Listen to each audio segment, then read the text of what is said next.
C'est à Paris, dans un ancien atelier de mécanique du 13e arrondissement, entouré de mes collaborateurs, que je travaille à la création de mes lunettes. Dans cet atelier, tout au long de l'année, depuis 25 ans, des gestes précis se succèdent, façonnent et apprivoisent la matière. Ici, pas d'ordinateur, seulement l'expression des mains. Tout commence par un dessin, complété de mots qui évoquent des sensations. J'ai la chance d'avoir une équipe qui sait écouter et interpréter mes explications, mes commentaires, mes gestes.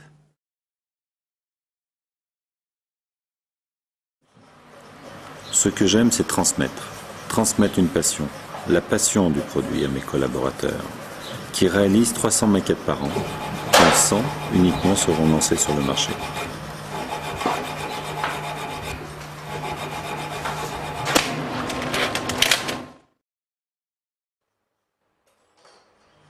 Comme toute matière naturelle, ça a des avantages et des inconvénients. Et j'ai toujours voulu travailler avec les avantages de cette matière et oublier ou gommer les inconvénients. Tout tourne autour de la passion, l'erreur, l'improvisation. Et ça, c'est ce qui est fantastique dans notre produit.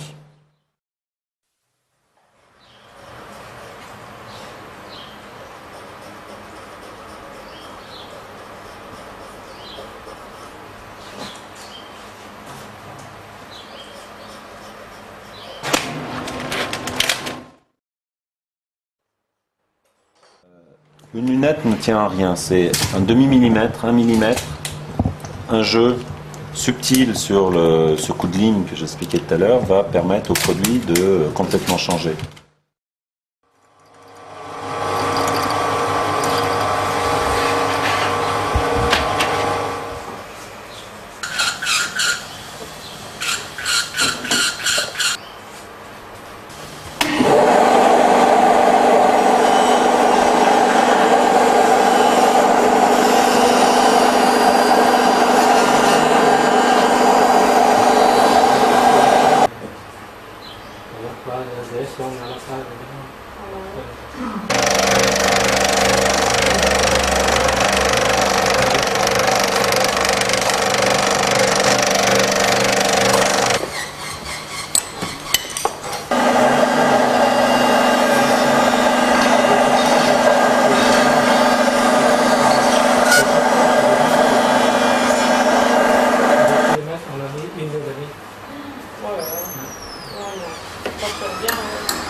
Il y a beaucoup plus de travail, on va dire, aujourd'hui à l'intérieur de la lunette, en cherchant des angles de confort. On va venir creuser, enlever toutes les parties inutiles d'une lunette pour donner de la légèreté, du confort et également de l'élégance.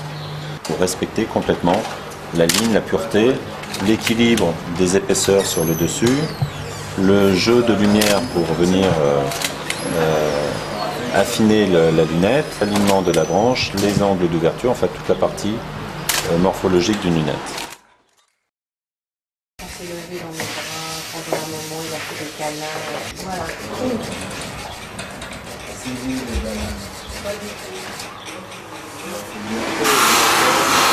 Son épaule qui va sauter.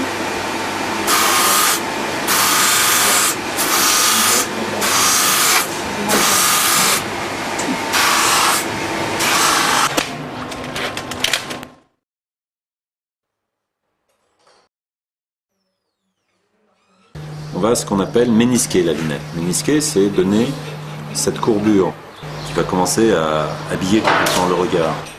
Ça, c'est la phase la plus importante au niveau d'une paire de lunettes, c'est la mise en forme d'une lunette par rapport au visage.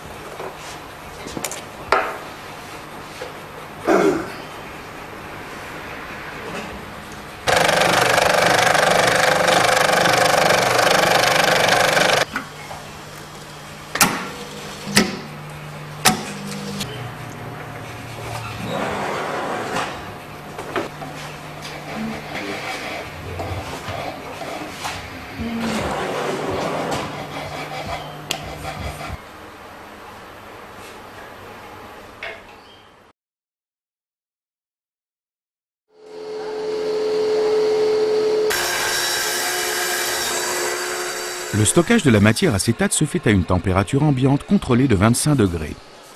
Pour éviter les déformations, tout comme le bois, les plaques d'acétate sont empilées les unes sur les autres.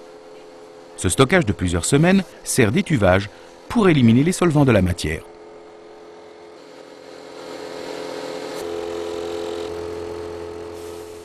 Ici, la matière est rabotée pour la calibrer en épaisseur.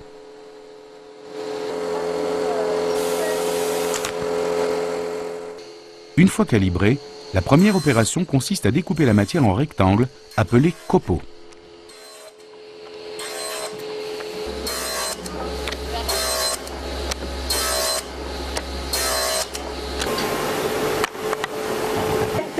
Voilà.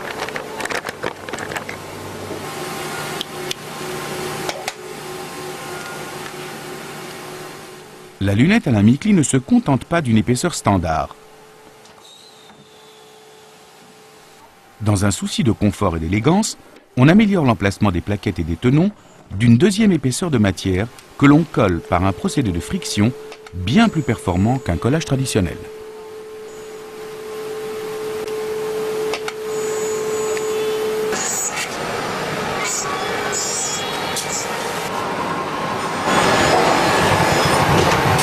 J'y vais ?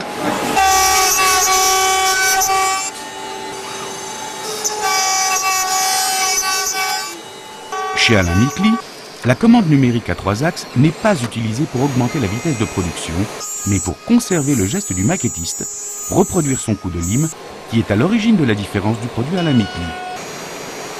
Bien que ces machines usinent avec une précision diabolique et de multiples outils, qu'elles soient capables de travailler le copeau sous toutes les orientations et sans le démonter, toute la qualité du résultat tient surtout au savoir-faire du programmeur, dont la responsabilité est d'aller chercher l'essentiel de la création.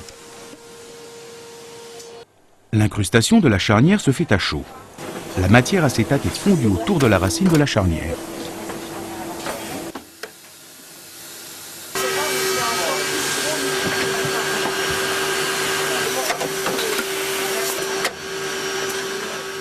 Cette intervention sur la branche consiste à forer au cœur de la matière un espace afin d'y loger une armature en bronze.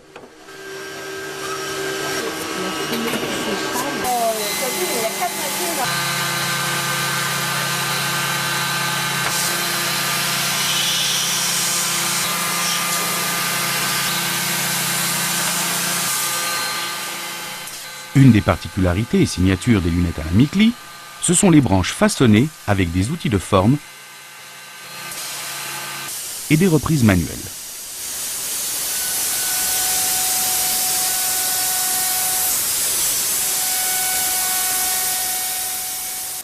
C'est dans ces tonneaux que s'opère une magie.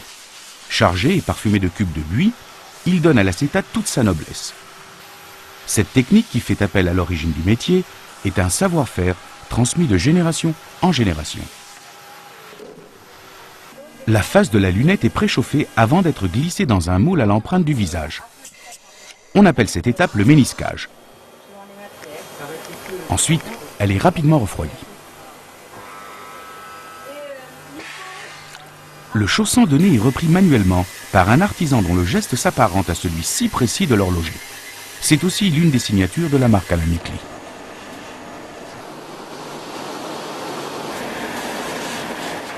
L'étape du polissage tampon est essentielle. Elle donne l'éclat définitif au produit et assure une lunette unique.